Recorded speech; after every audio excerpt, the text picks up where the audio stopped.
Hey, elle aime sa position. Possible. Ok, on y va. Bonjour tout le monde, moi c'est Nicolas Mathieu, je suis étudiant finissant en médecine vétérinaire, puis je suis en stage pour le mois au bureau vétérinaire à Sainte-Marie. Aujourd'hui, je vous fais une petite capsule vidéo informative sur la diarrhée néonatale des veaux. La diarrhée néonatale des veaux, ça c'est quoi? C'est l'affection qui peut causer une morbidité et une mortalité la plus élevée chez les veaux. Et ça se présente par une augmentation du volume de fesses, un changement de consistance, des fesses plus liquides, un changement de couleur des fesses, changement d'odeur, ça peut être des fesses qui sont plus pâteuses. Fait que tout ça peut représenter une diarrhée néonatale. C'est important de savoir aussi qu'un veau en diarrhée peut perdre jusqu'à 4 litres d'eau par jour. Donc c'est vraiment important de les identifier rapidement et d'instaurer un traitement le plus rapidement possible. Qui est touché? Bien sûr, c'est les veaux. La période néonatale, la période qui suit la naissance, c'est une période critique. Et les veaux qui n'ont pas un bon transfert d'immunité passive, dans le fond, qui ne reçoivent pas un bon colostrum, ou des veaux dans des conditions environnementales défavorables, dans le fond, tout ce qui est parc de vélage et parc du veau d'une propreté sous-optimale, peuvent être les veaux qui sont les plus à risque. Les facteurs de risque qui peuvent augmenter la contamination des veaux, des conditions environnementales sous-optimales. Dans le fond, s'il y a beaucoup de pathogènes dans l'environnement, que ce soit à cause d'un manque d'hygiène ou des conditions météorologiques qui changent, le temps humide, le temps venteux, tout ça, plus il y a de pathogènes dans l'environnement, plus que le veau a de chances d'attraper un pathogène et d'avoir une diarrhée. On veut aussi que notre veau soit capable de bien se défendre contre ces pathogènes-là. On veut aussi qu'il y ait, c'est-à-dire on veut qu'il y ait un bon transfert d'immunité passive, une bonne gestion du colostrum.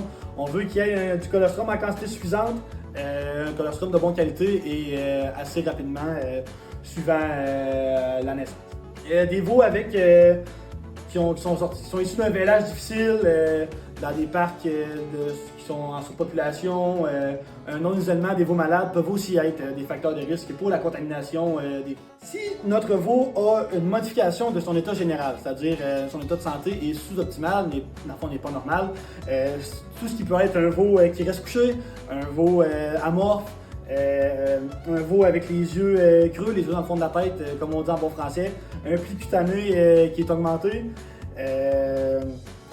un réflexe de succion qui diminue. Dans le fond, pour évaluer le réflexe de succion, on met un doigt dans la bouche et on voit si le veau tète.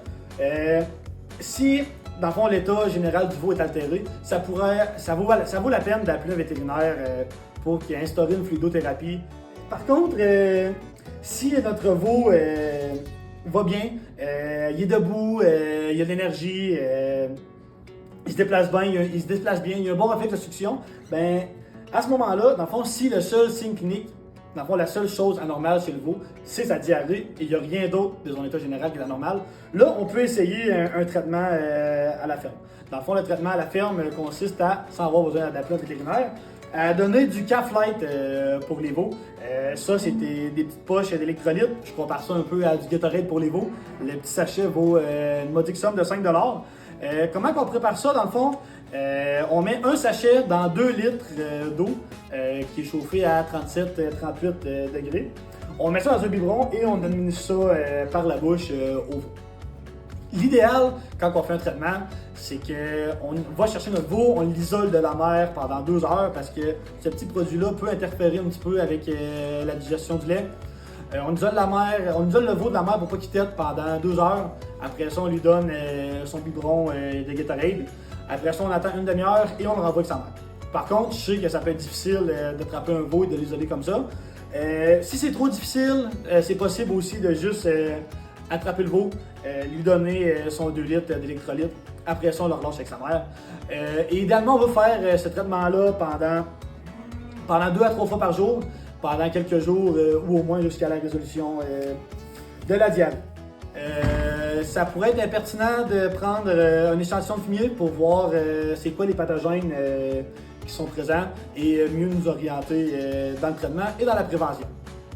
En guise de prévention, c'est sûr qu'on veut des parcs de vélage et des parcs pour les veaux qui sont le plus propres possible. On veut un bon transfert d'immunité passive, on veut dans le fond, une bonne gestion du colostrum. Il existe aussi des vaccins qu'on peut donner à la mère, un protocole de vaccination qu'on peut donner à la mère avant le vélage pour qu'elle ait des anticorps spécifiques pour la diarrhée dans son colostrum.